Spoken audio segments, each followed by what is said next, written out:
2023 has been a really interesting year for film. For one, I think this is up there with 2019 for recent years that have been filled with objectively good films. But I think more interestingly, it feels like a turning point towards a new age of cinema.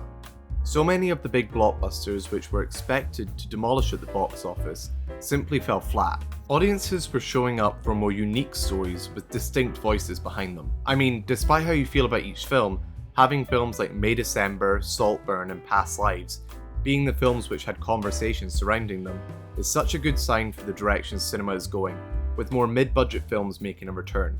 Speaking of, this might be my favourite year in cinema for comedy. So many different and really funny comedies had big releases, which was just so fun experiencing comedy in packed cinemas. Anyways, as is tradition, I will be doing a top 23, partly because the top 10 is boring, and also I just need to speak about some other films. As always, I'll be going off of UK release dates, or films I got to see at festivals, as I got to attend both Edinburgh and Venice Film Festival this year. However, there are a few films which haven't had a release here because the UK distribution is awful, and a few which had 2023 releases but elsewhere were released before. And before I get into the list, I want to give a few honourable mentions because, there were just so many good films. El Conde, The Eight Mountains, The Hunger Games, The Ballad of Songbirds and Snakes, Killers of the Flower Moon, and The Boy and the Heron. But without further ado, let's get to the list. Number 23, Bottoms. Expertly queerifies a genre and is just a phenomenal comedy. Rachel Sennett and Ayo Edebiri are comedy gold and also surprisingly great in more dramatic scenes. Number 22, Rotting in the Sun. Hands down the most stressed I've been watching a film this year, but it's also so funny, and that blend of stress and comedy just manages to make a really distinct film tonally, and it's just pure chaos, like I had no idea where I was going. Number 21, John Wick Chapter 4. Honestly, I just love how camp this movie is, and it knows how camp it is. Phenomenal cinematography and just such fluid action. No other action franchise is doing it like John Wick. Number 20, Hitman. What a surprise this film was. An acclaimed director made a rom-com with a sharp screenplay set against the backdrop of people who want to hire a hitman. It was unlike any film I've seen. From the get-go, the screenplay is just phenomenal. It's stuffed full of incredible comedy. What's really impressive is how the screenplay is a chameleon of sorts, blending into multiple genres with ease. It starts off like a true noir film and morphs into a rom-com, and ends on a Coen-like finale. No tonal dissonance was felt, each of these seamlessly blending into the other with ease. Powell blew me away. I haven't really thought much of him as an actor, but wow, is he phenomenal. Number 19, How to Have Sex. Following on from some other great independent British films we've been getting lately, this film is something very special. I think the story works so well because of the realism.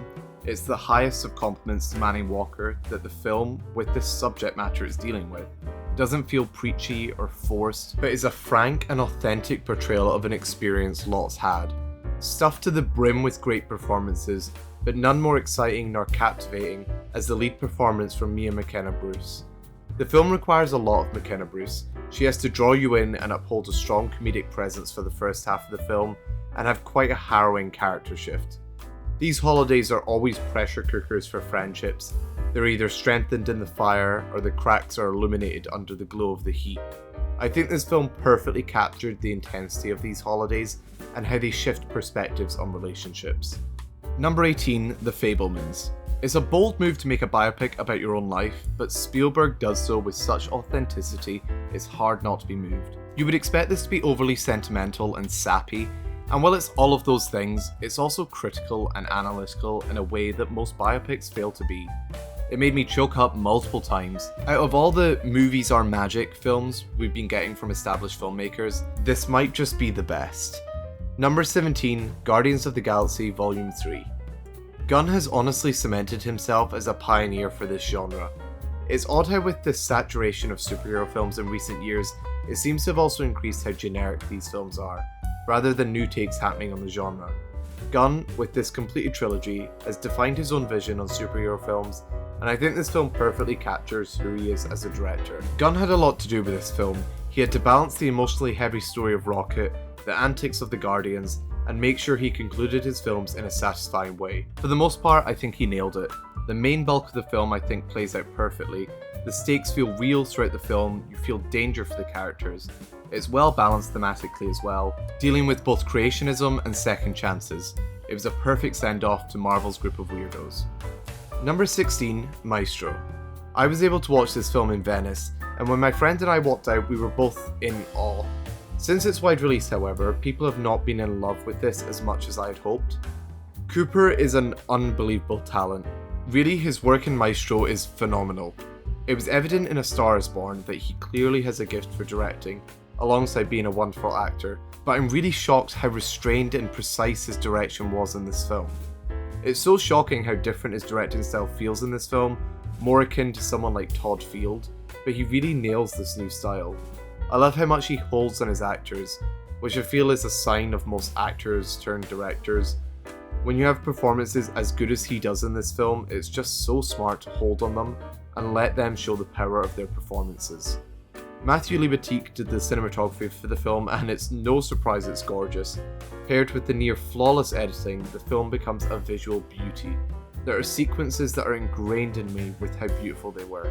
Specifically, there's a few scenes in black and white, one where we first meet Leonard and another involving a shadow that had me in awe. Number 15, Asteroid City. I love Wes Anderson and have been loving his most recent work as well, so I'm not shocked by how much I liked Asteroid City, but it's just such a good year for movies, it's only here on my list. Asteroid City puts to shame the endless onslaught of TikToks trying to imitate his signature style, as what is often lacking in those videos, heart, is here in abundance. This film combines two of my favourite ways Wes tells a story, by tying emotional connections to a huge ensemble of characters, a la the Royal Tenenbaums, and having the story centre around a theme, building the story from this starting point, much like The French Dispatch. I found this film to really leave a profound impact on me that I'm not sure I always leave an Anderson film with. He is a master at disguising emotion within comedy, and I think this film strikes the balance the best between the two since The Royal Tenenbaums. How profound it is to have scenes where there are lamentations and grief that leave you in tears of laughter. Having this universal theme of a lack of control be the centre of this film, and how this applies to the vast cast of characters, was just absurdly impressive. Many will cite his insane production design, colourful palettes, and quirky characters as his hallmarks of what makes his film special, but I think in this film I realised for me it's his writing. The way he is able to operate as a Trojan horse by crafting a fascinating world full of lovable characters who all speak in that Wes Anderson style that is quippy and funny, yet also saying deeply raw things that are sure to resonate with anyone. It's just such brilliant writing. Number 14, Femme. Femme is a delightful neo-noir thriller from a queer perspective. I simply adored this film. After Jules is attacked in the streets, he seeks revenge on the man who hurt him by luring him into a relationship to get revenge porn. But the story is not as clean-cut, as the film posits whether or not Jules is actually falling for this man in the process. By far, one of the strongest aspects of this film is how it immediately grips you from the get-go, with a fabulous drag performance, and it doesn't let go until the very end. It has a near-perfect pacing. Not only is there tension built from Jules trying to get revenge, but there's an incredible tension built by making you question what Jules' motives actually are. I had no idea where this film was going to go, and I loved that feeling. What this film has to say about gender identity and performative masculinity, while also being a really compelling thriller, is just incredible. The film doesn't diminish the power masculinity has both in our society and for queer men, but what was impressive was to see how femininity was also shown in a way which was powerful. Number 13, Origin. It's an incredibly ambitious move to adapt such a profound and important novel, but Ava DuVernay does it with such a unique and delicate precision that you'd be hard-pushed to not leave emotional. The film explores the idea of caste, based on the novel Caste: The Origins of Our Discontent, something I actually was not familiar with. But what I loved was how digestible the concept was to people unfamiliar with it, and actually gets to some level of depth as well.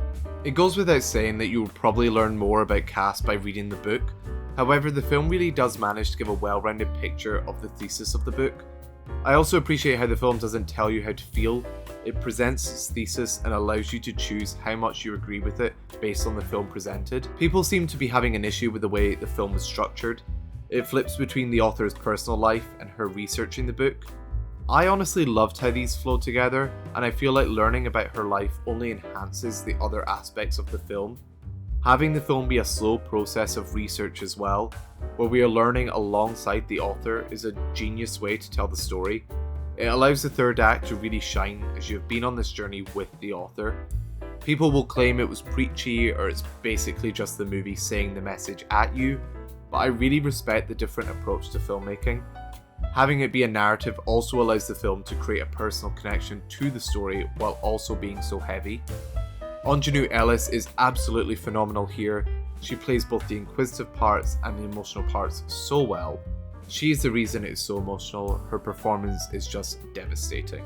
Number 12, Renaissance, a film by Beyonce. With Renaissance being such a focused statement of freedom, it makes complete sense why this album in particular would lend itself to such a magical production. I was lucky enough to attend a show in person, and this film just brought me back to my experience watching the show live. I clearly have bias, but I truly think this is a brilliant film with a vision behind the film. Beyonce had a reason for making this film. The film not only encapsulates such a revolutionary show, but also adds so much behind the scenes that never deter from the show, but only enhance the viewing experience and the appreciation you have for the artistry on stage. Beyonce is such a fascinating person. What I adored about this film is how Beyonce rejects the auteur theory and showcases how not a single person is capable of pulling off what was done in these shows. She highlights and lauds each and every person who worked with her to create such an intense and precise experience, and you feel her effervescent pride in everyone who worked on these shows. Much like her previous endeavour, Homecoming, she uses editing in such a creative and engaging way, which allows the concert to flow back and forth between these behind the scenes, and never does it feel out of place. Also, some of the best cinematography of the year, which is crazy considering it's from a concert film. Number 11, Saltburn. Under the guise of a psychosexual thriller, Emerald Fennell's second feature harbours a dark truth about class relations in Britain, and I ate it up. The film plays itself as making a commentary on one sort of class structure, and 2/3 of the way through makes a choice I was so shocked by that reframed the entire film differently if it was simply viewed that way. I think this is far more of a dark comedy. Some of the biggest laughs of the year were had watching this film. It's steeped in comedy. I think Fennell uses this comedy to ease the audience into the film and makes it all the more uncomfortable once the story begins to unravel. I think this film will work for anyone, but I think it will especially work for those who have witnessed this classism firsthand. Sounds strange to say as class structures are found in any country, but particularly in Britain, and even more specifically in world-class British unis, classism informs nearly every relationship. This film captures how it feels to attend one of these unis, and the pressures faced by students who don't come from the insane amounts of wealth other students come from. Honestly, I think it speaks to how good a year this was for film, that any of these films being in a top 10 would be understandable. But without further ado, let's get into the top 10.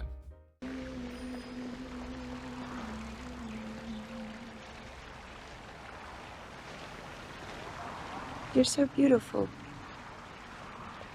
I know it.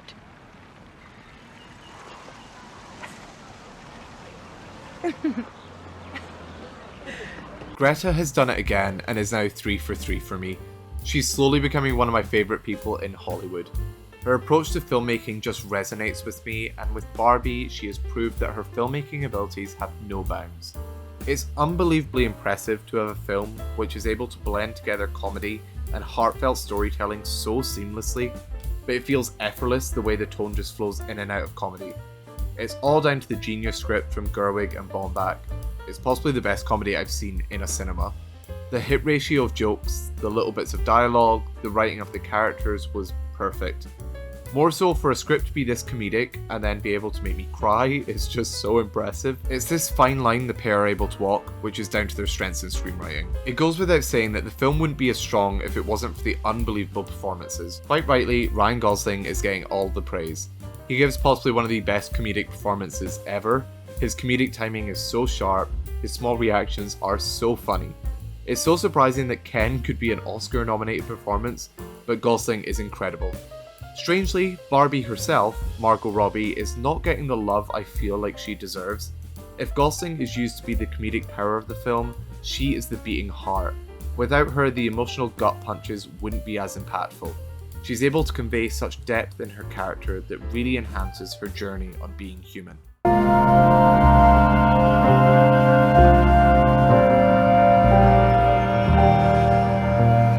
There's a word in Korean, 인연. It means providence or fate. But it's specifically about relationships between people. I've not been able to get this film out of my head.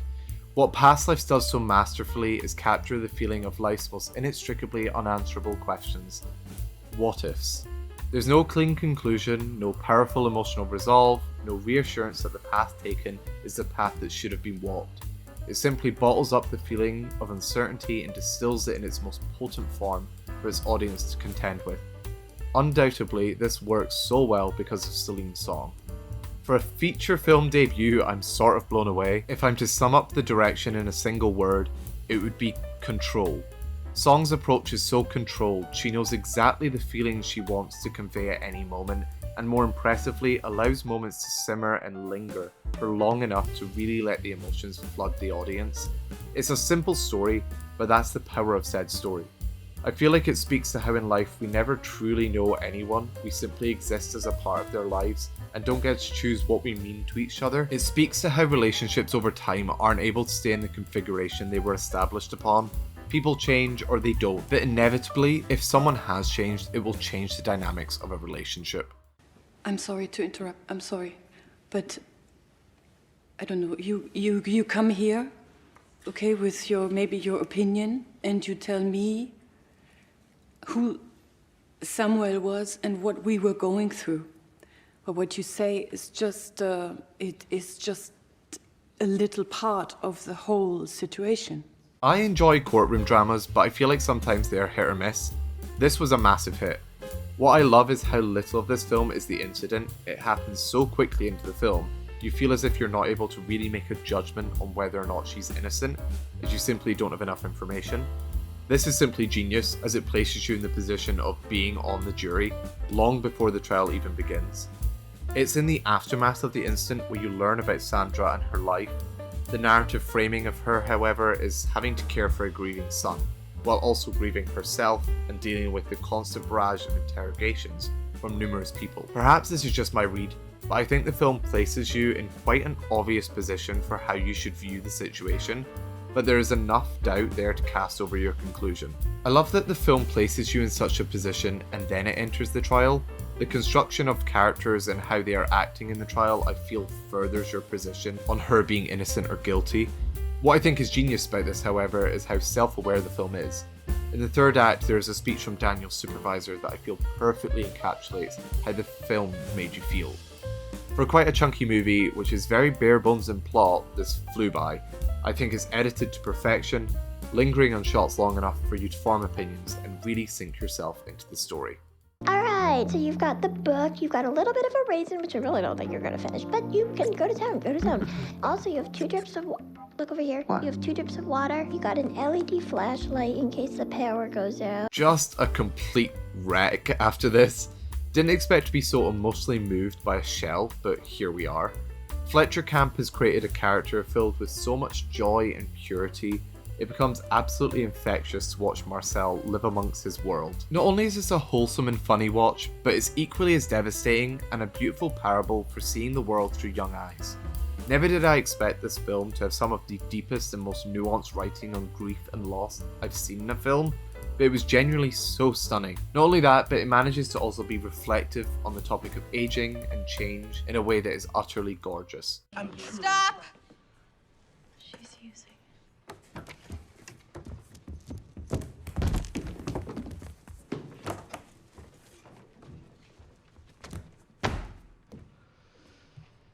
Lift up your hands.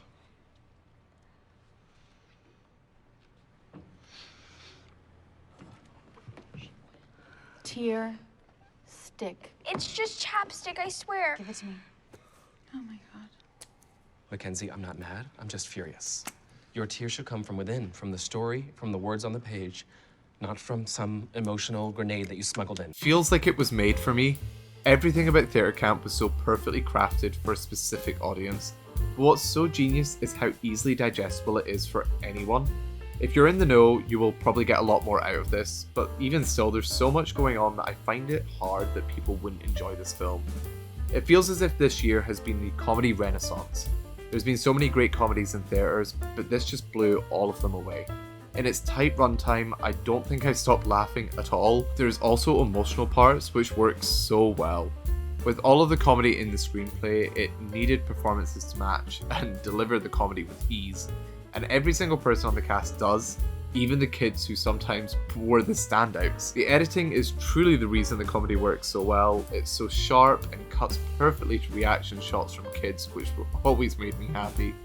It was just such a perfect recreation of the mockumentary genre. On top of all of this, it somehow ends with a musical that slaps so hard.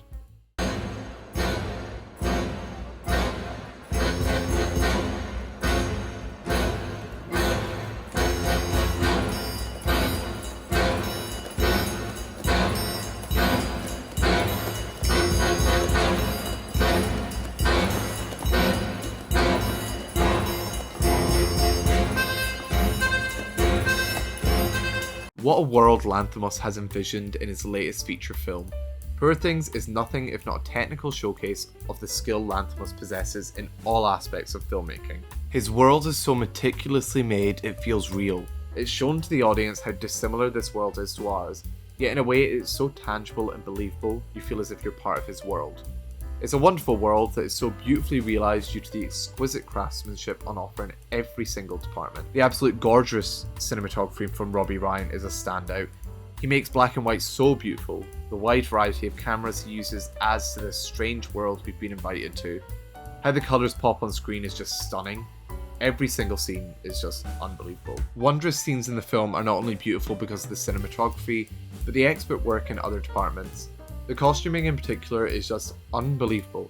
Practically every piece of clothing on screen was just as meticulous as the world they were in. Heaps of strange whimsy of this world isn't just featured on the screen, but also in the delectable score from Jerskin Fendrick. You're not able to talk about this film without speaking about the acting. Stone is coming for that Oscar. Wow, what a performance. With most of Lanthimos' films, the thematic elements in the film are so interesting. The ideas of how society has nurtured women to repress their sexuality and that desire and pleasure are demonized was wonderful. Having a clear pro-feminine angle and being kind to the idea of self-discovery, especially for women, is utterly ingenious. Placing someone with pure freedom into the world of repression and seeing how they behave, and at times more interestingly, how others react, was just a wonder to watch. Surely it wouldn't have had such an impact if it weren't for such a talent in Lanthimos. However, what this film feels like is a collaboration between Lanthimos and Stone, the underlying themes being a collaboration between the pair and to such impeccable results. Action! Action, Miss Moore! Hand on chest. Again! Goodness, what is going on here? Rule and bar, look at Miss Moore. And tears. Okay, glycerin. We seem to be out. What? Haven't used any. Porky thought it was lube. You thought it was lube? Yes. Fucking, she can't cry. She's just some random whore from Wallack's house.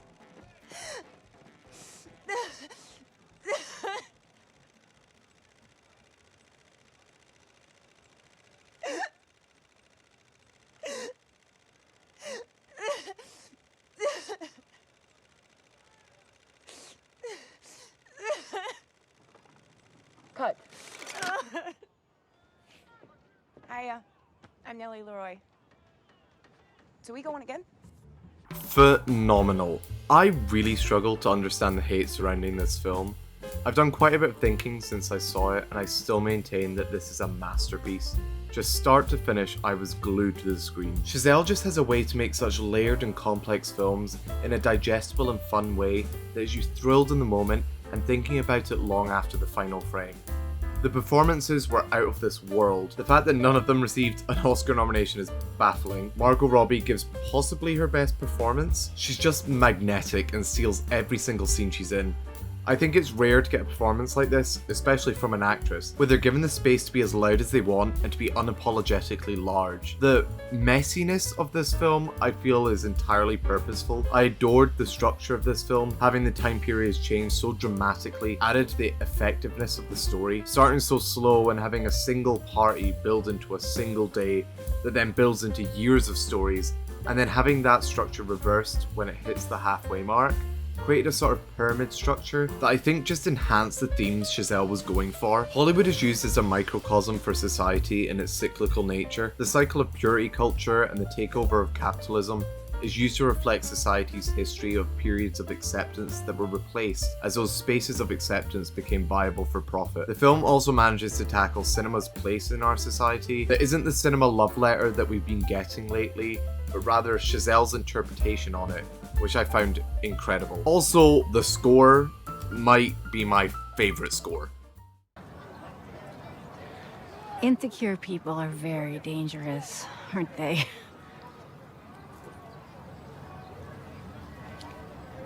I'm secure. Make sure you put that in there.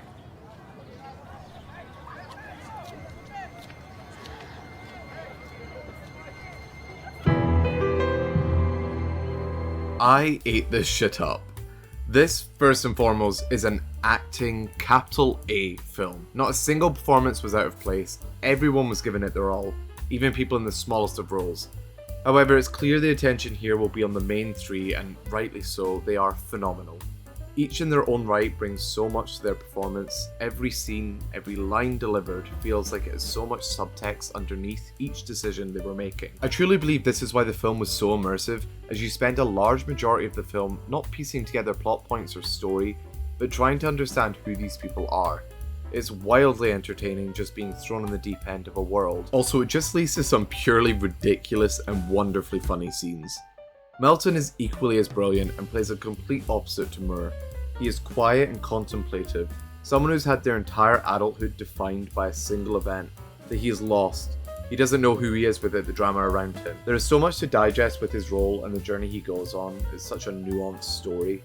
I honestly think this is a disservice summarising their roles here, as there's so much detail in their performances, and the film lets everyone be multifaceted. Melton has been getting a lot of buzz, and deservedly so, but I think this opinion has came from him being in Riverdale. Far and away the standout of this film is Natalie Portman. Possibly her best performance, and given her roles that's not an easy remark. Just wow. She is saying lines and meaning completely different things. She's so cutting and kind at once. She's funny when she needs to be and is able to be dramatic in the next line. With so much of the film focusing on her journey, it's just wildly fascinating learning more about who she is and her process. The film as a whole feels like it's doing so much and never feels overwhelming. It's a cutting look at actors and their processes, a scathing portrayal of how we as a society are commodifying infamous people. It's a critique of biopics and films about actual people. It's a critique of tabloids, and most of all, it's an amazing comedy. Alvin, when I came to you with those calculations, we thought we might start a chain reaction that would destroy the entire world. I remember it well. What happened? I believe we did. Just an overwhelming achievement of filmmaking. Nolan, in his lauded filmography, decided to add a new sort of film for him, a character study. And he creates a film so devastatingly haunting, it might just be amongst his best. Unlike traditional biopics, there is a clear Nolan touch to this film. Non-linear storytelling, big twists, and a pulsating score that permeates every scene. It's this unique approach to what is slowly becoming a crowded genre that makes Oppenheimer so fascinating. The film benefits from having such an interesting lead. Oppenheimer himself is such a profound individual. His choices and thought processes alone could be dissected and analysed, but Nolan takes this complexity and perfectly translates it to the screen in a way that leaves audiences in such a conflicted state and leaves you to decide how you should feel. Supporting this already fascinating human is an equally nuanced performance from Murphy. How he manages to be in nearly every scene of this long film, and moreover have every shot of him be close-ups of his face and still deliver such rawness, is unbelievable. It's a far more subdued performance than the typical biopic, but it's what makes it work so well. The complexity is left to his face, not necessarily in what he says. It's not something I particularly notice in films, which people often say is a good sign, but the editing in this film was unreal. To have a 3-hour film fly by and dump so much information on you without you feeling lost is an achievement. What an inspired choice as well to have the timelines intercut, as I feel like it really drilled home this fascinating dichotomy between politics and science that is still so pertinent to our world. Honestly, it's hard to nail down specific aspects of the film that are better than others, since it's also beautifully crafted. Yet it's obvious that if the film is going to be awarded for something, this should be for sound. After the absolute mess of audio mixing that was Tenet, and a track record of not always having the best sound, Oppenheimer is an achievement in sound. From the insane sound design of the bomb and the use of other sounds to imitate it, to Granison's impeccable score, which consumes every scene, it was just amazing. In every other universe, Gwen Stacy falls for Spider-Man.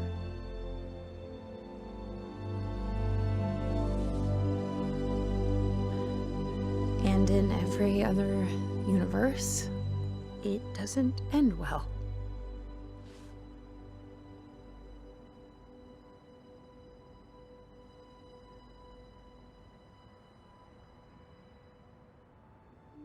Well, it's the first time for everything, right?